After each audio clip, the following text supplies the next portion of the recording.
Hi guys, good morning to you. It's here at the airport in LaGuardia, New York, heading to Ottawa this morning. I'm sure you know that the world is still mourning Professor Pius Adesanmi, and today in Ottawa, a memorial will be taking place to honor him. So I'm heading to Ottawa. I typically don't even want to announce this, but I just have to do that because Pius remains an enigma. You know, a good friend of mine, and a good friend of a lot of people. And in whichever way we can honor him and make the world know about his great life, we must continue to do that. I was supposed to be taking a short break and be with family and catch up on things that I've missed over the last 1 year. And this particular disaster did hit with Pius. Sudden death, in that ill-fated Ethiopian airliner that crashed. And so I just wanted to say hello, good morning to you guys. It's pretty early here. It's 5:09 is what it is in New York City. So I'm at the airport at LaGuardia Airport, heading first to Toronto and then later to Ottawa. And I just want to keep you guys informed about my movements. So I come to love keeping in touch with all of you, talking to you about how things are going on in Nigeria in the last 1 year, and I miss all of that. I miss all of that, and I want you guys, wherever you might find yourself, please continue to put Pius Adesanmi's family in your thoughts and prayers. It's one of the hardest things that can happen to anybody, to lose such an amazing young man in his prime. I didn't even know until his death that I was a year older than him, born the same month of February. He was born 1972 and I was born 1971. I used to think that he was the older guy. He's taller, if you met him before, he's tall. He's got an infectious way of talking to people. So thank you guys. Those of you who are participating, I've seen events in Abuja, in Lagos, and seen in Ibadan. I heard there's going to be an event in London, organized, I think, by Kayode Gundamisi. So wherever there might be an event, please try and partake in it. If you can't get to an event, please leave a message on the message boards. There are a number of memorial platforms that's been created for him. I heard in Ottawa, the memorial fund, his name has been put together. He has family, has a wife, and 2 kids. They all need your support. So that's where I'm headed this morning. I'm heartbroken. I'm still really heartbroken because it happened that I spoke to him 2 weeks before the election. He called me, as he often would do, and he had some words. And so he told me some things, which is something I will, something that I will disclose maybe in the future. But I'm still heartbroken just thinking about, what this guy went through. And that plane crash, it's terrible. And it looks like this month of March is, you guys have heard about the Ides of March. So this month of March has been terrible. We lost Pius. We had that building collapse that killed a lot of kids in Lagos. Another building collapse that had happened in Ibadan yesterday. You look at the whole world around us. What happened in New Zealand?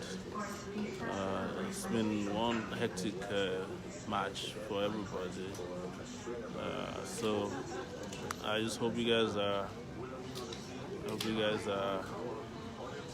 holding tight and taking care of yourselves, and don't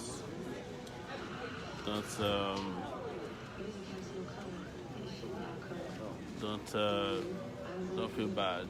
Just make sure that you keep your heads high, and ensure that you're fine. Continue to support him. Continue to do what is right, and continue to also take it back. So that's why I'm here this morning. If you are in Ottawa, you can come to the memorial. If you're watching us and you're anywhere near that city of Ottawa in Ontario, I think, in Canada, it's 1 p.m. today to come around and honor Pius, and I'll be in that city overnight as well. So that's the reason I'm traveling today. So yes, thank you so much. Any moment from now, I think we'll be boarding the flight to Toronto. I will try the best I can to keep you guys updated. I'm hoping to stream the memorial live from when I get there. Hopefully there are no flight delays and I make it there on time. I will stream this live, so this is particularly dedicated to Pius, my very good friend Pius. I haven't been able to write anything. I just haven't been able to get myself together to even talk about him. It's when this kind of disaster hits you, you go through a lot of emotions. I think there's a particular psychological description of what you go through, and one of it is denial. It's like you just hope that, in fact, when this happened and Rudolph Okonkwo had called me, I was in Lagos and I was about to board the flight to New York. I was your passport to gate D7. Yeah. Elizabeth Copeland, Jeffrey Lucker, Albert Shaw, Justin Young, Sammy Hu, Sherry Hu, Bonte Hu, Amanda McKellen, Dara Gihan, Weaver, Jin Zen, Angelica Anna, Sorry, Marina Strafield, I'm trying to listen to the announcement. Christina Sarmido, The flight is announcing passport verification, so Leah Lubin, yeah.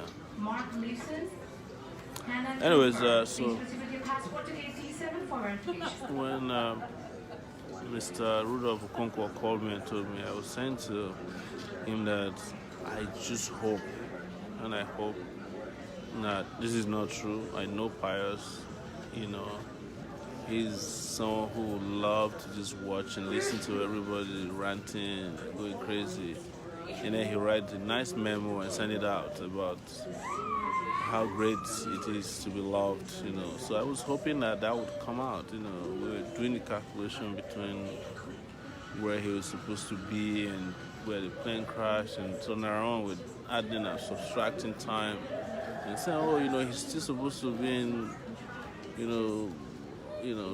on his way to Ethiopia, and especially considering that he said he missed his flight. He almost missed the flight, so nobody knew how he got on that flight. Everybody thought he missed the flight. He's written to people, sent text messages saying, he's upset that he's missing his flight. So that's where we are now. But we've lost him, and he's not going to come back to us. But we owe him a duty to just continue to remember his life. He lived a great life. He lived the kind of life he loves. And, if you see everything he wrote, everything he's been saying, including in his column in the Tribune, I was one of his publishers for the longest time. When he started calling the injury time, I was aware of when he had an accident in Nigeria. We were doing the campaigns, and he called me and said, look, I almost died in an accident. I even offered to see him at the airport, but he said it just, as far as he was concerned, he was wondering what's anybody still doing with Nigeria. It's like Nigeria is hopeless. But then the moment he recovers, he started writing about Nigeria again and getting worried about Nigeria. So that's Pius for you. Anyways, guys, we will continue to remember him. No, nothing to feel bad about him. I'm sure he lived a great life, and he predicted even his death. If you look at the book of Psalm he put up when he was about to board the plane that crashed, you know that he had strong premonition. And a friend of ours said that he called him recently to a meeting and said, he doesn't think he will live to be 50. His body's feeling somehow. Everything about him pointed to the fact that he knew he was going to die, and he prepared for it. His postings, his demeanor, his humor, everything pointed to the fact that he knew he would die, yeah. So, thank you so much, guys. I'm going to be heading to Canada any moment from now. A flight being called any moment from now. We'll be boarding very shortly. When we do board, I will figure out how to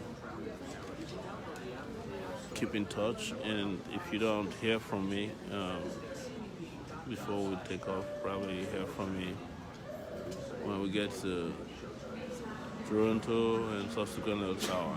So, I want to thank everyone. I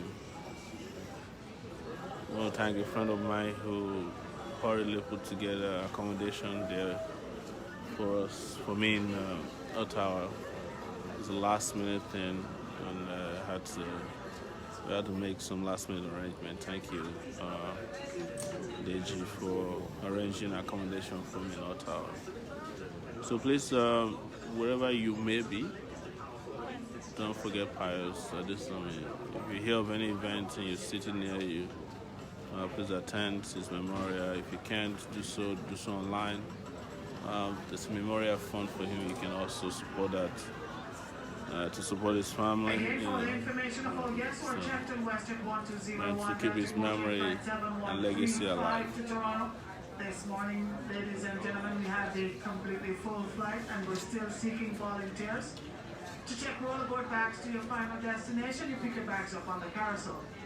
If you volunteer to check the bag that you'll get prior to boarding, we'll board immediately after Zone 1. If during our boarding process, which we will this morning run out of overhead bin space, we are going to be checking rollerboard bags to your final destination, and we're going to pick them up on the carousel.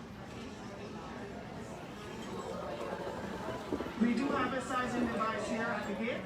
If your bags are too tall, if they are too bulky, if you have more than 2 pieces, taking on board any additional bags will be gate checked. If the bags are bulky and do not fit, we will be gate checking those bags to your final destination. You'll pick them up on the counter. Alright guys, we've been called to board now, and I'll keep you guys updated. Thank you so much. Good morning. If it fits, it goes on. If it doesn't, we're